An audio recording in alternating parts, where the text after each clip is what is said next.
wabarakatuh. Alhamdulillah, salatu wassalamu ala rasulillah wa ala alihi wa sahbihi wa mawalah, amma ba'd. Rekan-rekan semua yang dirahmati Allah SWT, masih bersama Al-Quran Bercerita. Kali ini kita melihat salah satu perilaku ahlul kitab yang direkam dalam surah Ali Imran ayat 77. Innal ladzina yashtaruna bi ahdillahi wa aymanihim thamanan qalila ulaika la khalaqa lahum fil akhirah wa la yukallimuhumullah wa la yanzuru ilaihim yaumal qiyamah wa la yuzakkihim wa lahum adzabun alim. Kisah ini memiliki latar belakang yang menarik ketika ada sahabat Nabi yang sedang berebut sumur atau sepetak tanah dalam riwayat yang lain dengan orang Yahudi. Sementara sahabat Nabi ini tidak memiliki bukti kepemilikan. Rasulullah Shallallahu Alaihi Wasallam kemudian meminta bukti kepada sahabat Nabi ini. Kata sahabat Nabi itu, saya tidak punya bukti.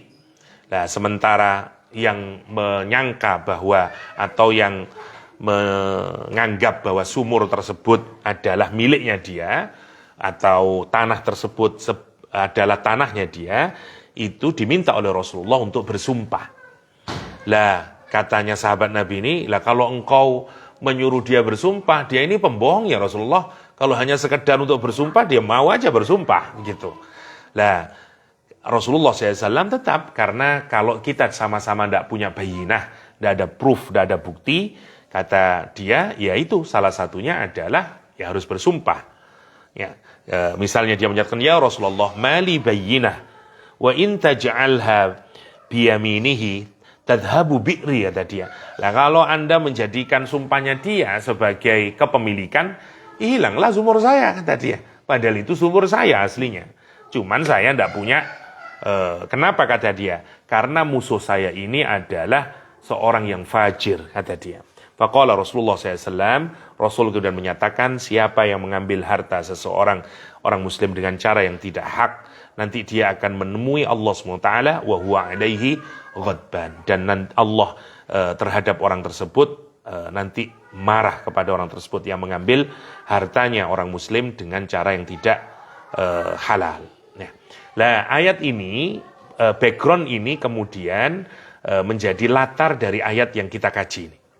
Yang sebelumnya menarik kalau kita perhatikan, Allah sebelumnya di ayat yang ke-76 itu membicarakan tentang orang yang muttaqin, yang digambarkan dengan kalimat menarik, bala man aufa bi ahdihi wattaqa fa innallaha yuhibbul muttaqin. Ayat 77-nya dikontraskan oleh Al-Quranul Karim.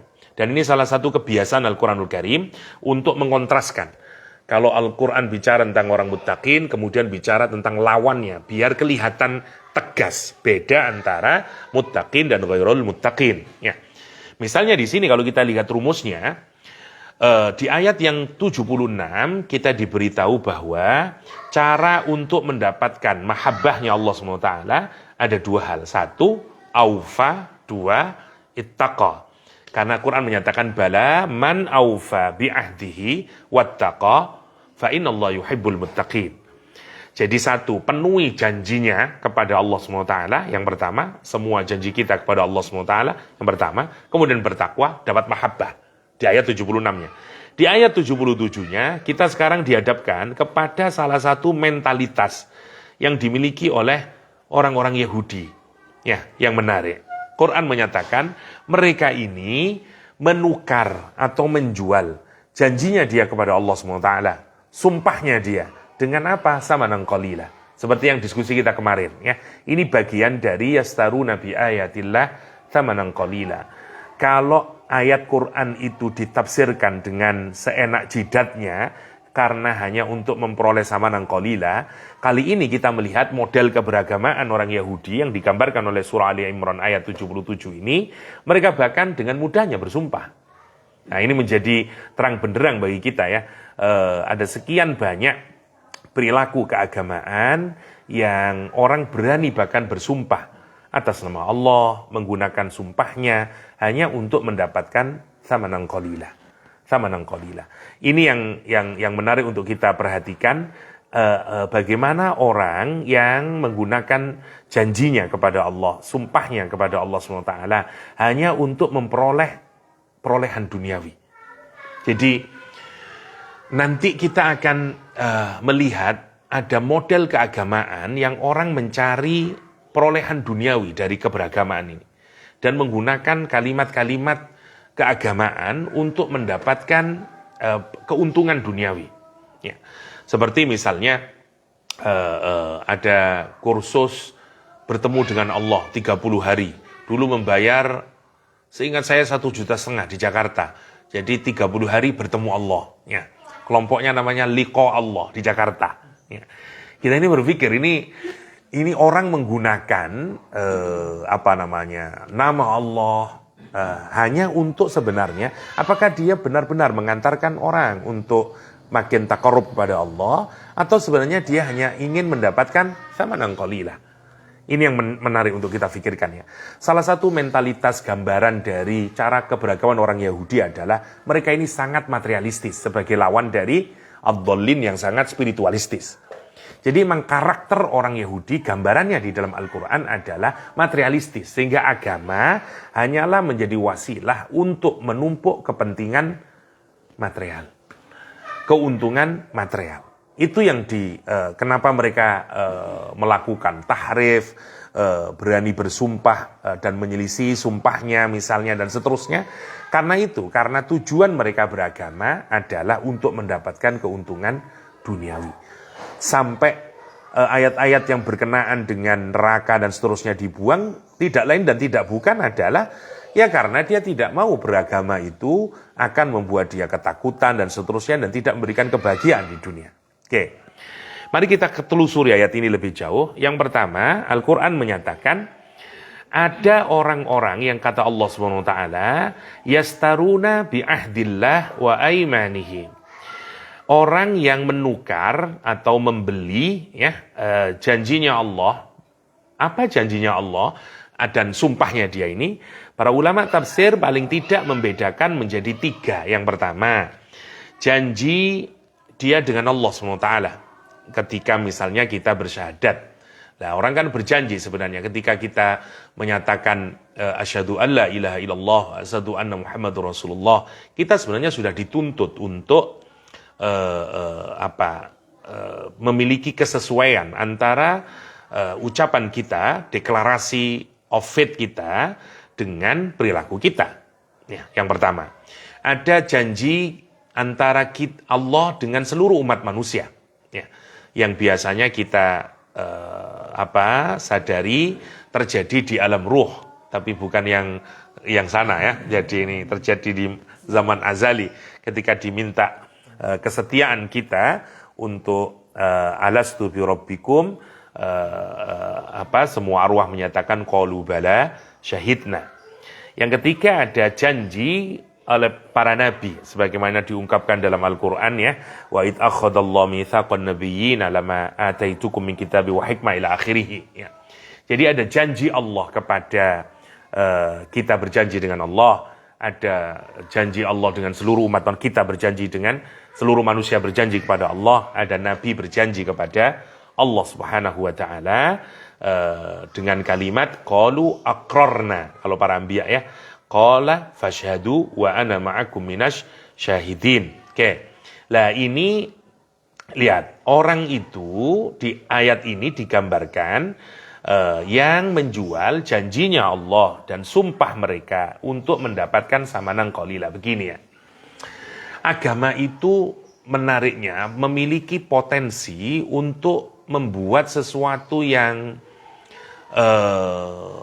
relatif menjadi absolut.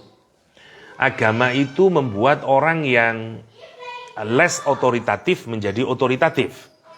Agama itu bisa membuat sesuatu yang sekular menjadi divine. Karena persoalan agama. Nah, ini yang boundary-nya atau batasannya tipis. Makanya kalau misalnya, bukankah, lihat kalau kita renungkannya, wanita itu haram, tapi dengan nama Allah dia menjadi halal misalnya. Sama, janji kita atas nama Allah. Ya, apalagi kalau kita menyatakan nama Allah di dalam perjanjian kita, atau interaksi kita itu kemudian menjadi sesuatu yang bersifat ilahiyah. Ya, menarik. Jadi ada nanti orang yang menggunakan agama itu untuk kepentingan memuluskan keinginan-keinginan duniawiyahnya. Kenapa? Karena agama adalah pintu yang paling mudah untuk membuat orang mau menerima dan seterusnya. Ini banyak contohnya. Ya. Nanti model keberagaman kayak begini ini kalau Anda lihat kita harus hati-hati ya. Misalnya kayak pengelola haji. Ya, yang kemarin sangat terkenal. Karena orang itu akan sangat percaya kalau misalnya ditarik dananya untuk kepentingan haji dan seterusnya. Apalagi dengan embel-embel kita akan membantu haji dengan nama Allah SWT. Padahal dia memupuk kekayaannya. Ya, hampir mirip dengan kayak transaksi trader binomo kemudian dan seterusnya. Dan itu benar. Kenapa orang? Karena ada nama Tuhan di dalamnya. Nanti kita banyak dapati banyak hal yang kayak begini ini yang bukan saja orang Yahudi yang melakukan, termasuk orang Islam nanti. Karena atas nama ajaran agama, atas nama sumpah, atas nama Allah dan seterusnya dan seterusnya. Nah, orang-orang yang kayak begini yang mencari keuntungan ya melalui agama untuk kepentingan dunianya saja, ya kita bisa lebarkan misalnya dalam kaitannya dengan politik, sangat jelas sudah, ya menggunakan politik untuk memuluskan dia bisa mendapatkan kekuasaan dalam politik dengan menggunakan apa? Yaitu janji-janji agama, klaim-klaim agama dan seterusnya. Itu yang dimaksudkan dengan yastaruna bi ahdillah wa aimanihim thamanan qalila. Lah orang yang kayak begini, apa kata Allah SWT? Lihat, ada 5 hal yang tidak didapatkan oleh orang ini. 1, la khalaqa lahum fil akhirah. Dia nggak ada bagian, nggak ada nasibnya dia, masya Allah ya, nggak ada pahalanya dia nanti di akhirat. Yang bersatu, la yukallimuhumullah. Dia tidak akan diajak berbicara oleh Allah SWT. Yang ketiga, wala yanzuru ilaihim. Dia tidak akan dilihat oleh Allah SWT yaumal qiyamah. Wala yuzakkihim. Dia tidak dibersihkan oleh Allah SWT. Walahum adzabun alim. Dan bagi dia adalah azab yang sangat pedih.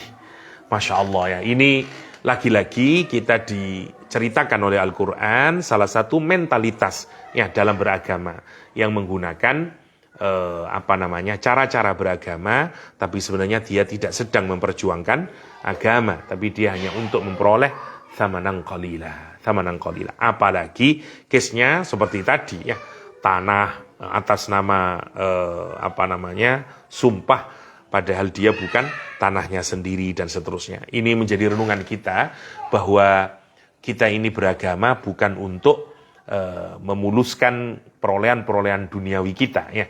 Kita beragama karena kita hambanya Allah SWT, karena kita mengabdi kepada Allah Subhanahu wa taala. Demikian, semoga ada manfaatnya. Hadanallahu yakum ajma'in. Wassalamualaikum warahmatullahi wabarakatuh.